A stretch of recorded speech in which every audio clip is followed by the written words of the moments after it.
Hey hun, I'm Thomasine, your personal double certified health coach, medicine yoga teacher, breathwork guide, and speaker on all things mindset and identity shifts, nervous system regulation, and lifestyle upgrades to get you out of chronic stress and into feeling like your absolute best again.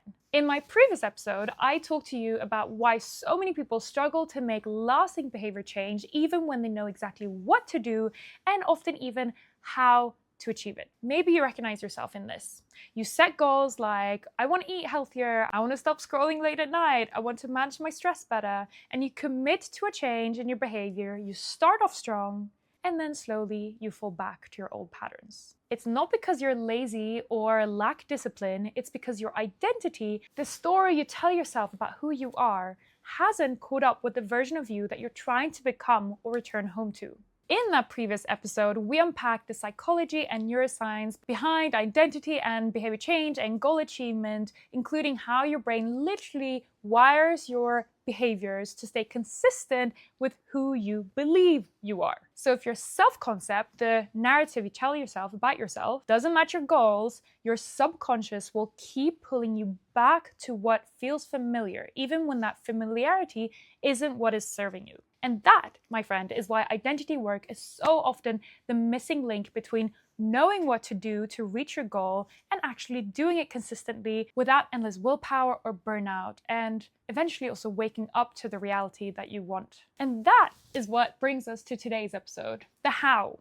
Today, we're taking everything from the first episode and turning it into practical action steps so you can stop relying on willpower, stop feeling like you're forcing change, and start to instead naturally think, feel, and act like the version of you who already lives the life that you want. Because here is the truth. Most people don't struggle because they're lazy or undisciplined. They struggle because they're trying to create a new reality whilst identifying as the old self. When your identity and behavior don't match, it creates cognitive dissonance in your brain or tension, resistance. But once you shift how you see yourself, the behaviors that once felt forced start to feel natural, just a part of who you are. And after my last episode, I left you hanging. I'm sorry about that. Because the question is, how do you actually apply this in practice? What steps do you want to take? How do you consciously shift your identity so that your emotions, your habits, and your actions start aligning with your future self? Especially before you actually see that in the real world and get confirmation that the shifts are happening. And that is exactly what I'm walking you through in today's episode. Here's what we'll cover. The 6 practical steps to create an identity shift from defining your future self and releasing limiting beliefs, keeping you stuck in old patterns, to reprogramming your habits, language, and your environment, and having trust. And 2, why nervous system work is the missing link that helps you to hold the changes that you are calling in, feeling safe in them. But before you dive in, if you haven't yet watched part 1 of this 2-part series on identity shifts, then please pause and go do that right now. This one will be waiting for you when you're done. And it will make everything in this episode click on a much deeper level, because you'll understand the psychology and neuroscience mechanisms behind why identity is the real driver of behavior change and the subtle ways in which your brain and body constantly reinforce who you believe you are.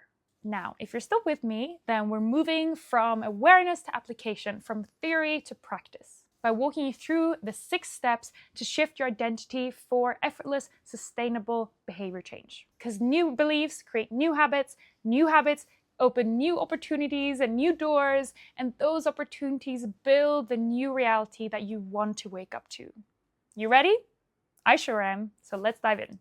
Okay, step 1, define your future self. Now, for this part, you want to be in a safe space where you can close your eyes, take a few deep breaths, and bring awareness to your body. If you're not in such a space right now, then simply keep listening and return to this practice when you have a moment for yourself, such as right when you wake up in the morning or when you're about to fall asleep, as your brain is already in these gamma, theta, alpha brain waves, and therefore you have an easier time molding your subconscious and getting under the hood of your conscious programming. So once you feel grounded and safe and calm, ask yourself these questions. Who is the person I want to become or come home to? What beliefs guide their choices? And what habits are these beliefs creating? What do they feel when they wake up in the morning and when they go about their day? And when they make decisions that are aligned with their highest, most aligned and vibrant self? As you answer these mentally in your mind, be as specific as you possibly can be. Really immerse yourself in your imagination. Include all your senses like smells and sounds and sights. Feel it in every cell of your body.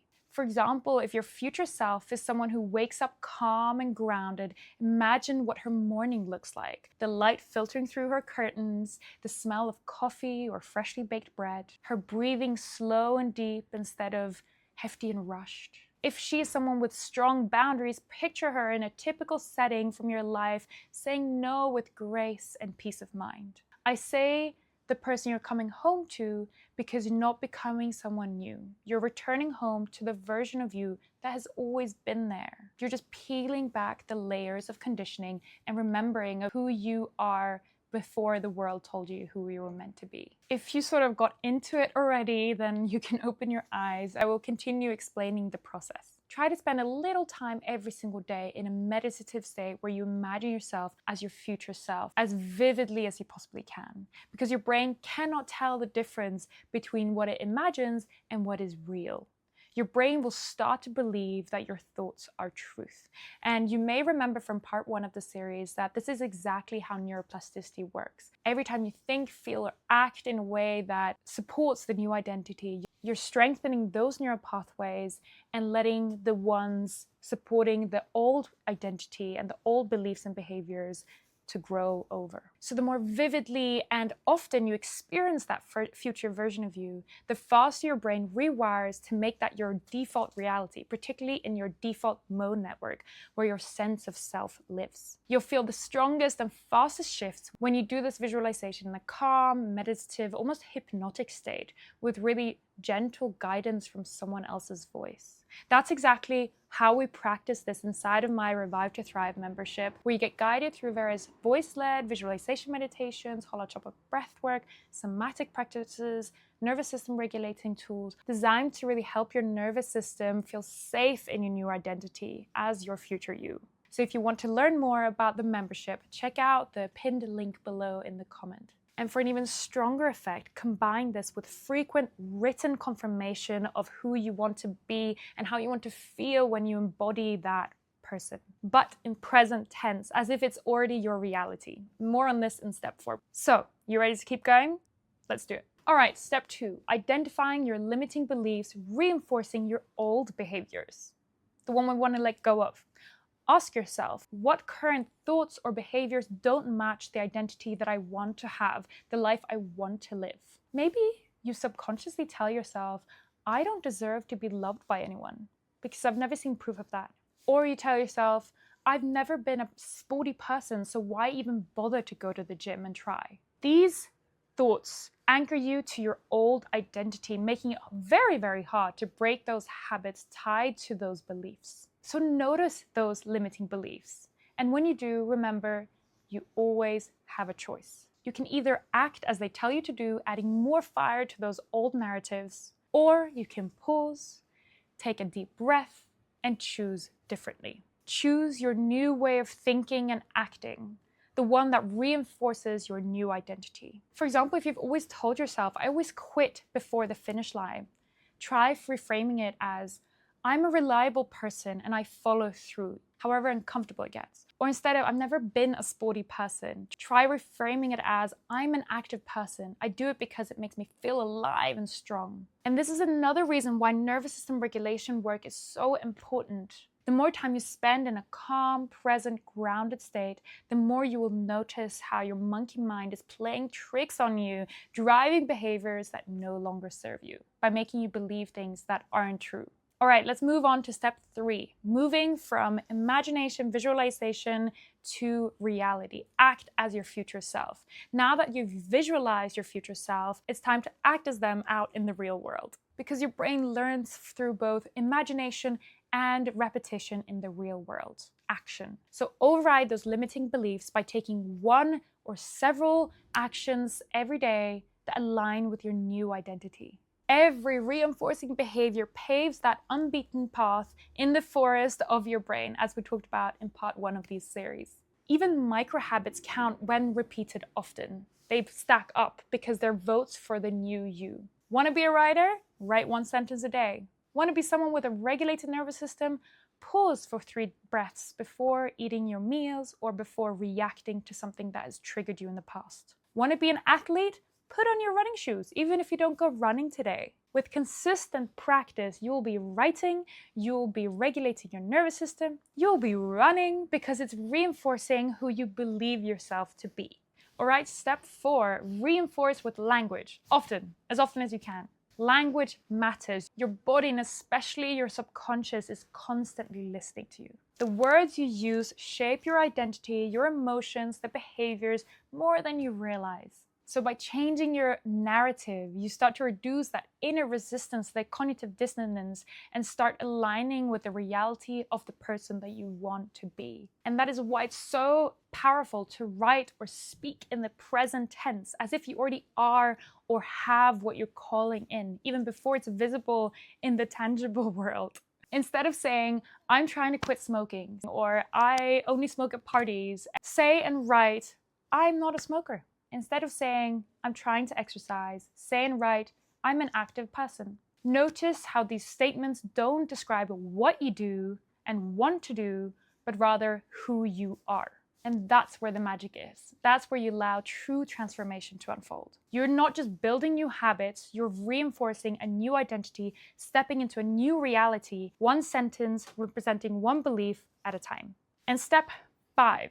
Evaluate your environment and your context. Your surroundings are constantly and often subconsciously sending signals to your nervous system, shaping how you think, feel, and act. From the people you spend the most time with to the spaces you move through, every element sends signals and cues to your nervous system, nudging you either towards or away from the identity you want to embody and the reality you want to wake up to. In fact, research shows that environment is one of the strongest predictors of human behavior, shaping your choices and the habits far more than we consciously realize. And in the Revive to Thrive course, I go through the science on this and how to take back the control by choosing your tribe who support you rather than hindering your health optimization journey. So intentionally design your environment to reflect the version of you want to be. So if your new identity is someone who nourishes her body, then keep the fridge stocked with foods that make that choice easy. If you're becoming someone who values rest, create a bedroom space that signals calm with dim lighting, no phone, calm music, and nice smells. And if you're stepping into someone who prioritizes their growth, then surround yourself with people who expand your beliefs about what is possible for you in this world, beyond your wildest dreams, both in reality, but also online through social media, what you are exposed to every day. It's constantly wiring your thoughts about what is possible for you.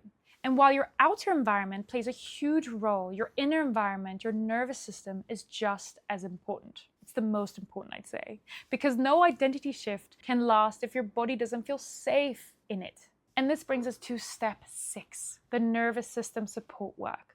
When you start doing these practices and things begin to shift in your outer world, your nervous system might not feel safe and immediately comfortable in that new reality. May not feel like it's welcoming those things into your reality because your nervous system prioritizes safety and familiarity rather than growth and expansion that you may be craving. And that's why even positive change can feel uncomfortable at first. So if you suddenly attract a new opportunity, whether it's money, a healthy relationship, or the most grounded version of you, part of you might still subconsciously self-sabotage, so your nervous system can stay in the comfort zone of what is known, what it subconsciously believes to be less threatening to your survival. And that's why it's vital to pair your mindset and identity work with nervous system support. You can think you're ready for something new and something expansive, but if your body doesn't feel safe receiving it, it'll unconsciously pull you back to your baseline where it feels safe, even if it's counterintuitive. Inside Revive to Thrive, I guide you to strengthen that mind-body connection, helping you to learn to self-soothe, self-regulate, and create a sense of safety in your body so you can actually hold and expand into the change that you are calling in. And that's where the magic happens. I feel so honored to be able to witness the shifts happening for the women inside of the community as they apply these practices. And this brings me to the final part of this step. Trust. Trust that it's coming in, it's coming for you. It just requires consistent practice, showing up day in and day out as your future most aligned and vibrant self. Just embody it as if it's already here, and trust, and keep showing up, even when life throws you curveballs. All right, this was a very practical, hands-on session, and I hope you got lots from it. But here's your key takeaway. You don't create lasting change or wake up to a new reality through force and willpower. You do it by aligning your identity with your desired future state, the person you want to be and come home to. And then you take small, consistent actions that reinforce that version of you. Because when you truly embody, I am this person, the behaviors that back that up will continue to fall in place for you. And if this rationally still doesn't make sense to you, then go back to the previous episode where I walk you through the psychology and the neuroscience to back it all up. I'm the kind of person who needs science, and there is science to back this up. And if you want to go even deeper into this work, I have several sessions and tools dedicated to mindset shifts, identity shifts, neuroplasticity and action, nervous system regulation, and so much more to support you through these kinds of shifts inside of my Revive to Thrive membership. It's where we practice rewiring these patterns in real life so that your shifts and your changes stick. So to apply to a completely free, unconditional one-on-one chat with me where we identify why you feel stuck mentally, physically, emotionally, energetically, and define your desired state and how to close that gap, check out the link in the pinned comment below. Have a wonderful rest of your day and see you back here for another episode very soon. Ciao!